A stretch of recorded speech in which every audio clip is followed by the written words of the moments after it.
Bismillahirrahmanirrahim. Assalamualaikum warahmatullahi wabarakatuh. Untuk materi pondasi dangkal sudah selesai. Selanjutnya bagian kedua dari pondasi 1 adalah dinding penahan tanah. Kita mulai dinding penahan tanah dengan materi pertama, yaitu tekanan tanah diam.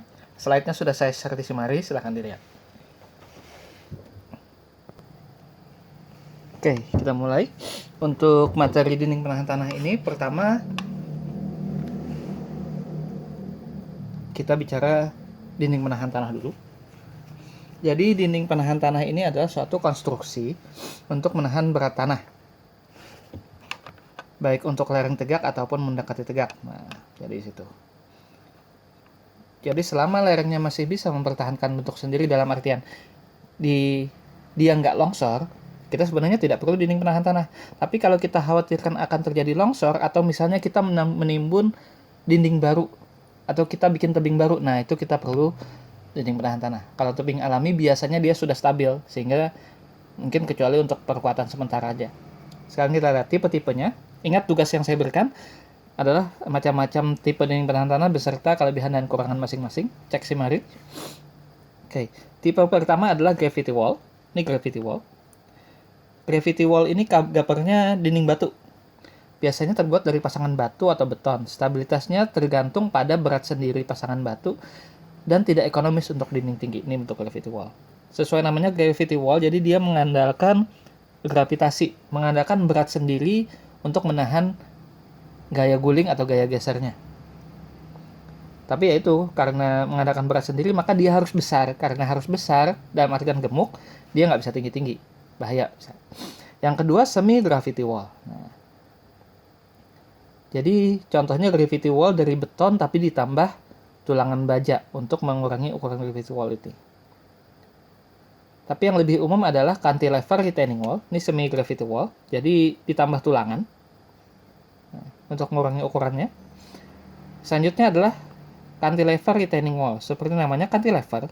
Jadi ini seakan-akan balok, seperti balok jepit di sini. Ini jepitnya di sini. Ini cantilever wall, cantilever retaining wall dari beton. Dia ekonomis kalau untuk tinggi-tinggi sih ya sekitar 8 meter lah. Kenapa? Karena kan jepit kan. Kalau terlalu tinggi jepit agak berbahaya juga kalau momennya terlalu besar. Nah, yang terakhir adalah counterfort. Bisa dilihat di sini counterfort retaining wall. Jadi cantilever wall dikasih pengaku. Ada counternya di sini, counterfort.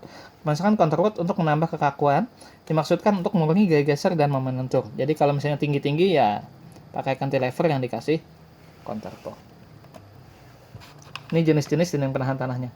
Setelah kita tahu jenisnya, sekarang kita bicara tekanan tanah, yaitu yang membebaninya apa.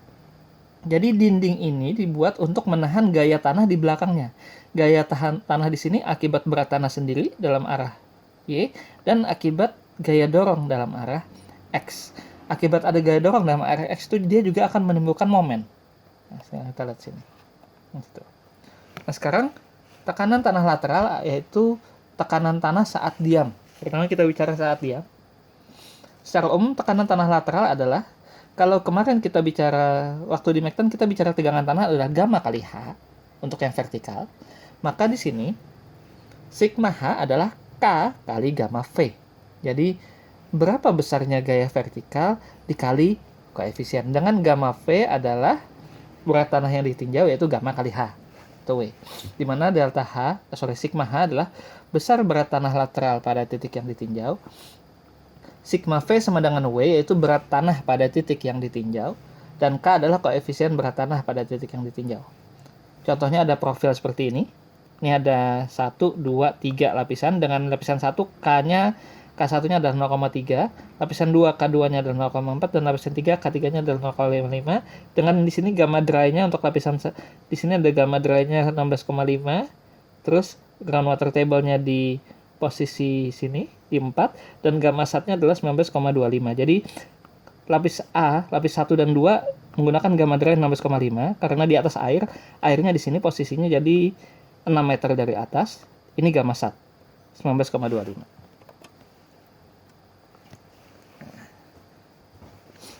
Sekarang berat pada titik A, ingat W sama dengan H kali gamma.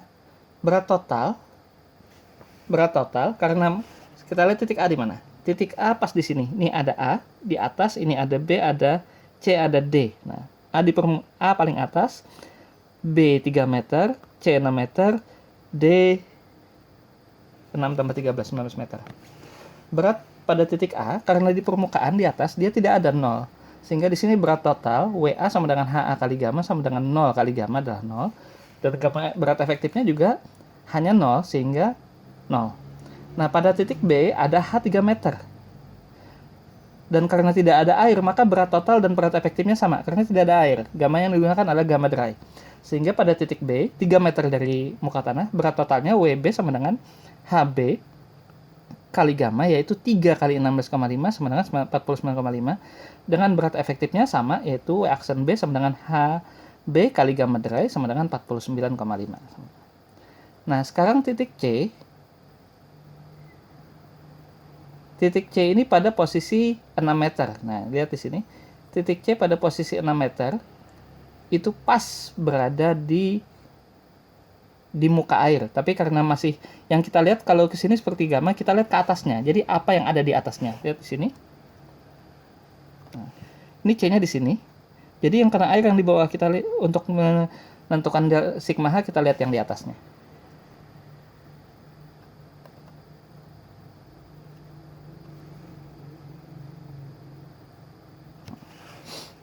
Jadi di C, WC adalah HA kali gamma tambah HB kali gamma, yaitu 3 kali 16,5 tambah 3 kali 16,5 sama dengan 99.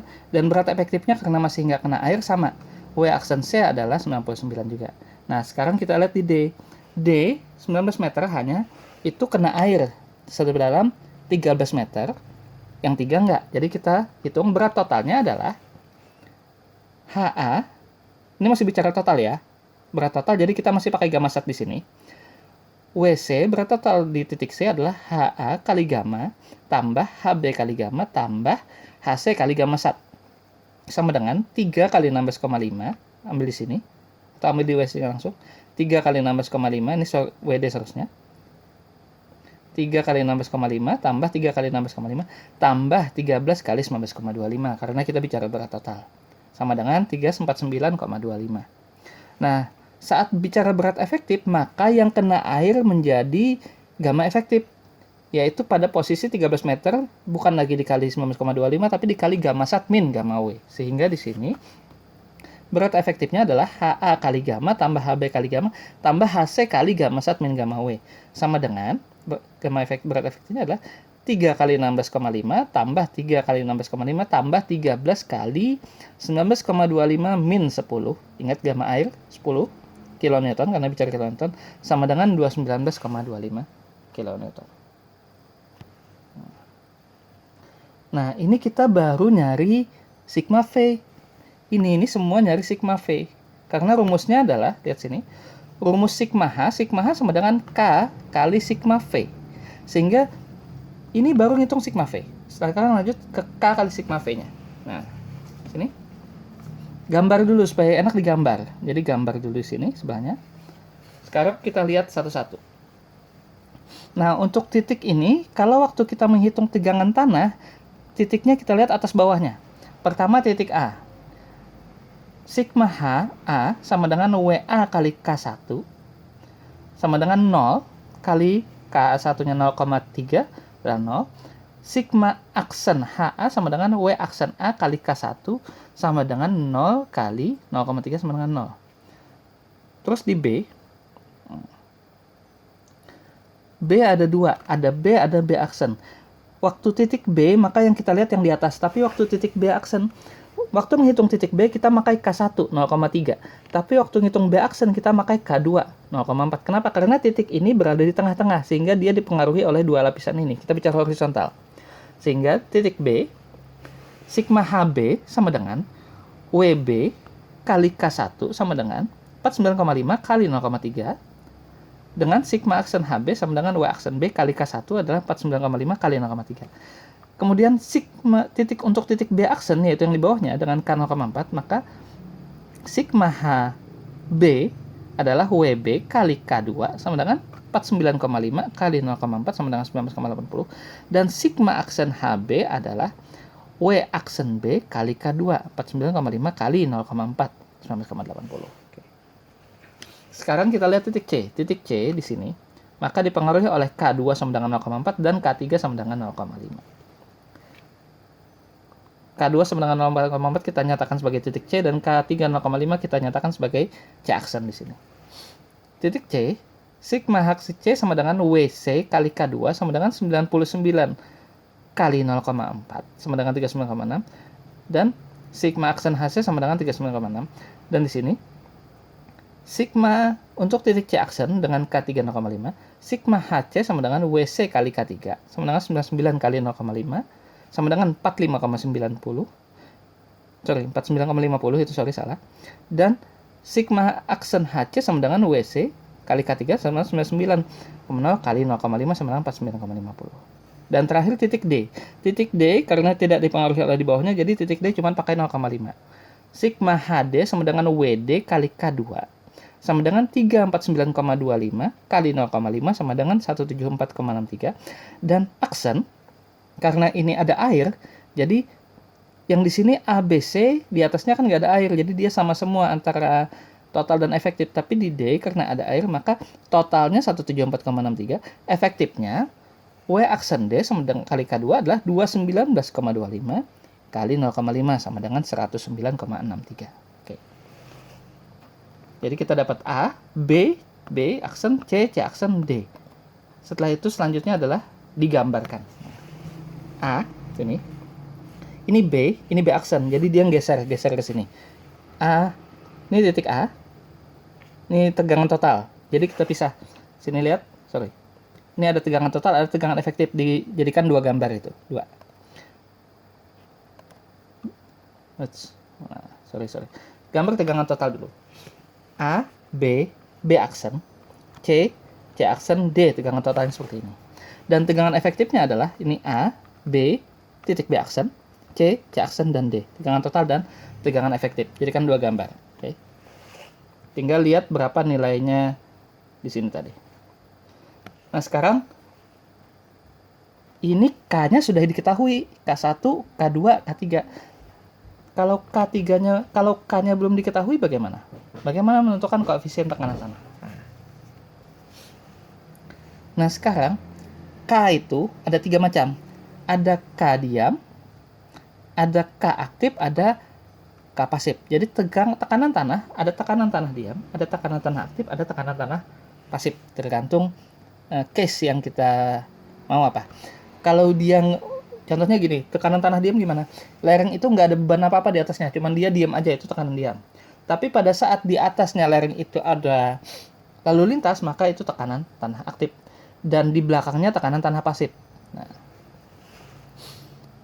secara umum rumus tekanan tanah, rumus koefisien tekanan tanah K adalah sigma aksen H per sigma aksen V. Jadi gaya horizontal dibagi gaya vertikal, di mana sigma aksen sigma V adalah W adalah berat tanah, sigma H sama dengan tekanan tanah per dengan K adalah koefisien tekanan tanah di situ. Kalau di sini aktif, di sini pasifnya. Jadi rumus umum K adalah sigma aksen H per sigma aksen V. Ini ya. Ini sini. Nih. K sama dengan sigma aksen H per sigma aksen V. Tinggal nanti K-nya mau K aktif, K diam, K aktif apa K pasif. Kita bicara diam dulu. Tekanan tanah diam jika dinding tidak bergerak ke kiri atau ke kanan dari posisi awal seperti pada gambar. Jadi contohnya kayak gini. Dia diam, di atasnya nggak ada kegiatan, dia diam menjadi situ. Jadi itu tekanan tanah diam. K0 adalah sigma aksen H per sigma aksen V. Dengan W aksen adalah sigma aksen sama dengan gamma aksen kali Z. Dengan gamma aksen sama dengan gamma Z kali gamma W. Sehingga di sini K0 adalah, breakdownnya menjadi K0 sama dengan sigma aksen H per gamma aksen kali Z. Z adalah kedalaman gamma aksen yang ditinjau di sini. Ini tekanan tanah saat diam. Jadi K0 adalah sigma aksen H per sigma aksen kali Z, yaitu tekanan horizontal dibagi gamma efektif kali Z kedalaman yang ditinjau. Nah.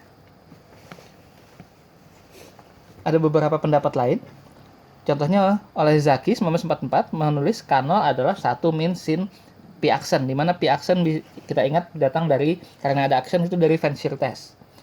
Untuk tanah granular ini. Untuk tanah lempung normal terkonsolidasi, maka menurut Brook Corridor Ireland, kanal adalah 0,95 min sin P action. Kembali pakai P action. Jadi di sini yang digunakan P action adalah data dari Fanshear atau dari triaxial. Di mana P action adalah sudut geser dalam kondisi terrain. Untuk lempung OC, maka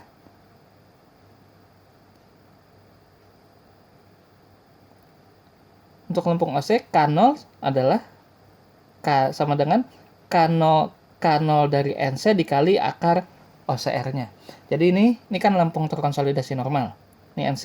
Jadi kalau OC adalah kanal 0,95 min sin P action dikali akar OCR. Berapa over consolidated ratio-nya? Kembali lagi buka Mektan 2. Nah, kalau berdasarkan plasticity index, maka menurut Alpan 1967, kanal sama dengan 0,19 tambah 0,233 log IP, indeks plastisitas di situ. Sekarang tinggal dilihat yang kita punya data apa. Kalau kita punya data Fanshear, maka kita gunakan kalau tanah berbutir pasir misalnya pakai ini, kanal sama dengan 1 min sin P. Kalau lempung normal pakai kanal sama dengan 0,95 min sin P action. Tapi kalau yang kita punya data Atterberg limit, maka langsung aja kanal sama dengan 0,19 tambah 0,233 log indeks plastisitas di situ. Nah, ingat kembali, itu tadi baru nyari kanal. Sedangkan tadi kita ingat sigma H adalah kanal kali gamma. Sehingga kalau dibalik, besar tegangan horizontal tanah untuk tanah berkohesi. Sigma V adalah gamma aksen kali Z, maka sigma HZ sama dengan gamma aksen kali Z dikali kanal. Ini tegangan tanah akibat berat tanahnya. Jadi akibat berat tanah.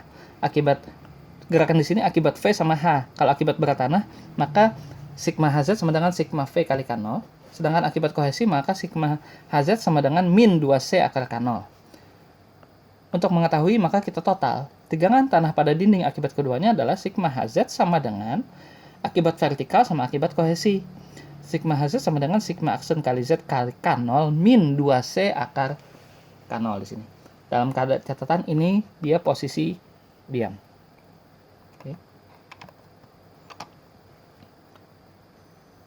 Nah, kalau ada beban luar di atasnya,